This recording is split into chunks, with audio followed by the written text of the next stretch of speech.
Dalit resistance. അപ്പോൾ നമുക്ക് ദളിത് എന്ന് പറയുന്ന വാക്ക് നമുക്ക് വളരെ ഫെമിലിയറാണ്. പക്ഷേ അതെന്താണ്? What is the origin of this term? അപ്പോൾ ഈ term actually മറാഠിയാണ്.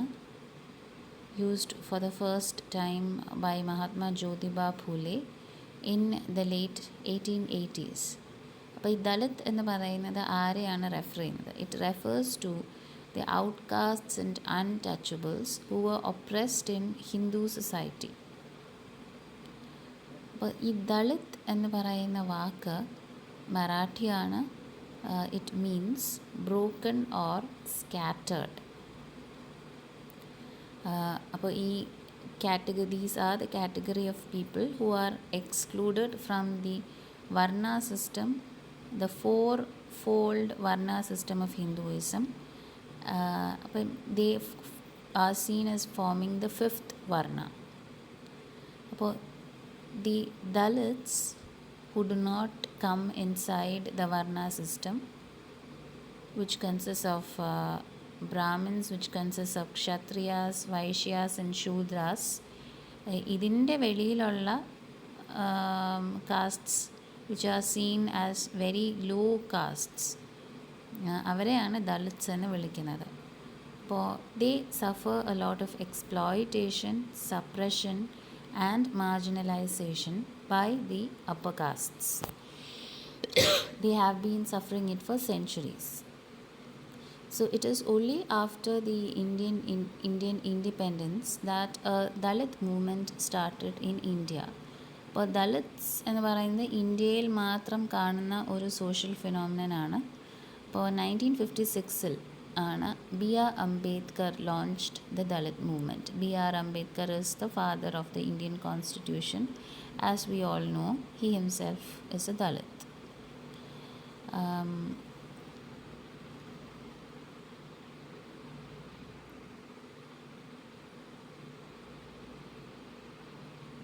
So Ambedkar is seen as a significant figure in the Dalit resistance movement. It is since 1960s that the Dalits have actually started resisting against all the injustice that they have been suffering for centuries. Okay, ഇപ്പോൾ ദളിത് എന്ന് പറയുന്ന term ഇപ്പോൾ നമ്മൾ കേൾക്കുമ്പോഴും അതൊരു it is not no longer a term just to denote a class that suffers. It is also a catchword for social, cultural and political revolutionary movements. ആ ടേമിന് ഇപ്പോൾ ഒരു പവറുണ്ട്. പക്ഷേ ഈ മൂവ്മെൻറ്റ് ആദ്യമായിട്ട് തുടങ്ങുന്നത് ഇപ്പോൾ ദളിത് എന്ന് പറയുന്ന കമ്മ്യൂണിറ്റി ഇന്ത്യയിലെ എല്ലാ സ്റ്റേറ്റ്സിലും നമുക്ക് കാണാം. പക്ഷേ ഈ ദളിത് മൂവ്മെൻറ്റ് തുടങ്ങിയത് മഹാരാഷ്ട്രയിലാണ്. അംബേദ്കർ, ഫൂലെ ഇവരെല്ലാവരും മറാഠീസാണ്. സോ ദ ദളിത് മൂവ്മെൻറ്റിൻ്റെ ഒറിജിൻ എന്ന് പറയുന്നത് it was in Maharashtra and it was launched by particularly by one untouchable caste, the Mahars. So in Maharashtra the Dalits called themselves the Dalit Panthers, inspired by the Black Panthers of the United States. They called themselves the Dalit Panthers. Black Panthers refer to the African American rights movement in USA. So ഇവരുടെ resistance എന്ന് പറയുമ്പോൾ എങ്ങനെയാണ് Dalits resist ചെയ്തത്? It was not just through political change in political policies. They also launched a cultural and literary movement. അപ്പം ഇവിടെയാണ് Dalit ലിറ്ററേച്ചറിൻ്റെ importance വരുന്നത്. അപ്പോൾ Dalit literature എന്ന് പറയുന്നത്, നമ്മുടെ ലിറ്ററേച്ചർ എന്ന് പറയുമ്പോൾ വി ഗിവ് വാല്യൂ ടു, അല്ലേ, അതിൻ്റെ ഭംഗി, അതിൻ്റെ ലിറ്റററി നേച്ചർ, അതിനാണ് നമ്മൾ ശ്രദ്ധ കൊടുക്കുന്നത്. പക്ഷേ ദളിത് ലിറ്ററേച്ചറിനെ പറ്റി നമ്മൾ സംസാരിക്കുമ്പോൾ we are not paying attention to the beauty of that literature. അതിൻ്റെ ഈസ്തെറ്റിക്സിലല്ല നമ്മൾ ശ്രദ്ധ കൊടുക്കുന്നത്. പക്ഷേ we see Dalit literature as a medium for the Dalits to express themselves. So, Dalit literature is not essentially a literary exercise or aesthetic performance. അവിടെ നമ്മൾ അതിൻ്റെ ഭംഗിയല്ല, ലിറ്ററേച്ചറിൻ്റെ ഭംഗിയല്ല ആസ്വദിക്കുന്നത്. It is a medium for social intervention and accordingly carries strong militant കണോട്ടേഷൻസ്.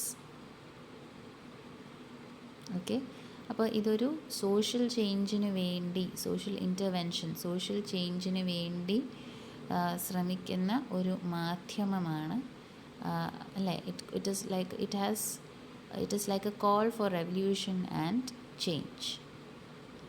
അപ്പോൾ ദലിത്സ് എന്തിനെതിരെയാണ് അവർ protest ചെയ്യുന്നത്? They resist against caste, varna and caste hierarchy, the hegemony of, അതായത് the total power that is enjoyed by the Brahmanical hegemony and ideology in all their discourses.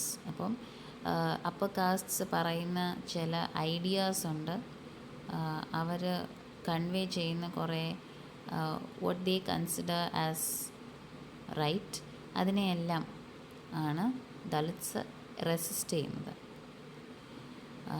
Now all Dalit writers, they cite as their inspiration Ambedkar and Jyotiba Phule, and all Dalits think that അവർ നന്നാവണമെങ്കിൽ access to school and education is necessary. All Dalits should be educated, should have access to education. അങ്ങനെയാണെങ്കിൽ മാത്രമേ they will be ensured employment and upward social mobility. വിദ്യാഭ്യാസത്തിലൂടെ മാത്രമേ അവർക്ക് സമൂഹത്തിൽ മുൻപിലോട്ട് വരാൻ കഴിയൂ എന്ന് ദലിത്സ് മനസ്സിലാക്കും. This is how they think. Now Dalit ലിറ്ററേച്ചറിൻ്റെ കാര്യം നമ്മൾ പറഞ്ഞു. അപ്പോൾ രണ്ട് Dalit autobiographies are a sub genre of Dalit literature where the Dalits share their own life experiences. അപ്പോൾ two of these Dalit autobiographies are Karukku and Juthan. Bama Tamil റൈറ്ററാണ്. ഓം പ്രകാശ് വാൽമീകി മറാഠി റൈറ്ററാണ്. സോ ദേ ഇപ്പം നമ്മൾ ഈ വർക്ക്സ് വായിക്കുമ്പോൾ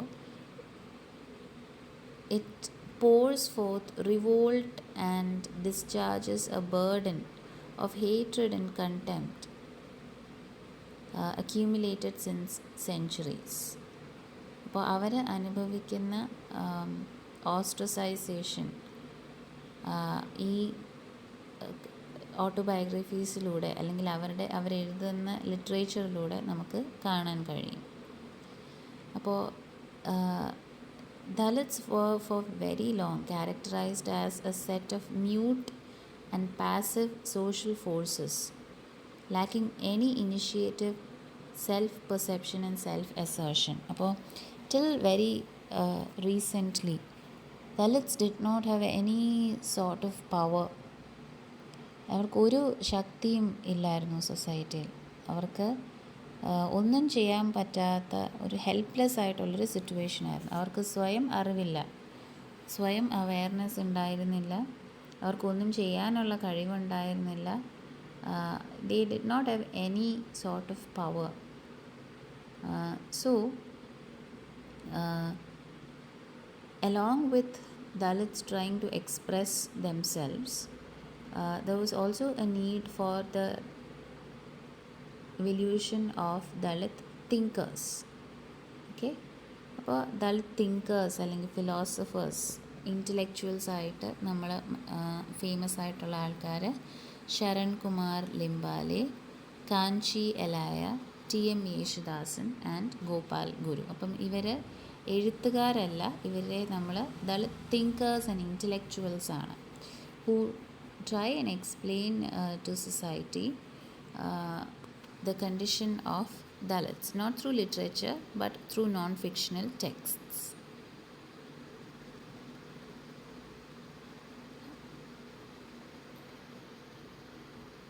സോ എന്താണ് അപ്പം Dalits, what are they trying to do? They are trying to forge new socio cultural identities and ideological basis for autonomous reflection and self action. അപ്പോൾ what are Dalits trying to do by their through their resistance? So they are trying to form new identities for themselves, new beliefs for themselves.